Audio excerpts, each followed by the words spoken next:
तुम्हा सर्वांना शुभ सकाळ। आज मी आपल्यासमोर घेऊन येत आहे की देवीचा हा आवडता नैवेद्य म्हणजे तांबूल हा कसा तयार करायचा आहे। नवरात्रीचे दिवस आहे त्यामुळे तांबूल हा सगळ्यात देवीचा आवडता नैवेद्य असतो। हा कसा तयार करायचा बघूयात।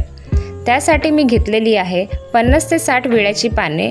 ही मी माहेरवरून आणली होती, तर थोडी काळपट पडली होती काही दिवसांमुळे फ्रीजमध्ये असल्यामुळे, त्यामुळे याला मी कट करून अशा प्रकारे घेतलेली आहे। त्यानंतर हे बघू शकता पुणेरी सुपारीचा पावडर जो विक्रेते आणलेला आहे। त्यानंतर हे पांढरे तीळ घेतलेले आहे। त्यानंतर सुक्या नारळाचा किस, त्यानंतर जायफळ जो मी किसून टाकणार आहे, लवंग 4 ते 5 आणि विलायचीचं पूड। त्यानंतर 2 ते 3 चिमूट कात आणि चुना घेतलेला आहे। हे बघू शकता बडीशेप जे आपल्या घरी असतेच, आणि गुलकंद 2 ते 3 चमचे जे पतंजलीचा मी इथे वापरलेला आहे। खडी साखर तुम्ही बघू शकता। तर असं साहित्य मी गोळा केलेला आहे आणि हा सगळं मिश्रित करून मी मिक्सरच्या भांड्यात लावणार आहे। 2 ते 3 वेळा फिरून तुम्ही तांबूल हा पदार्थ तयार करू शकता।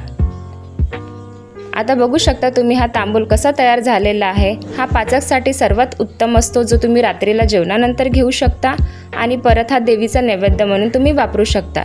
तर नक्की ट्राय करा येत्या नवरात्रीमध्ये तांबूल हा कसं तयार करायचं।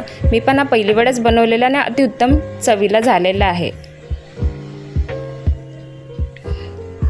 So thank you.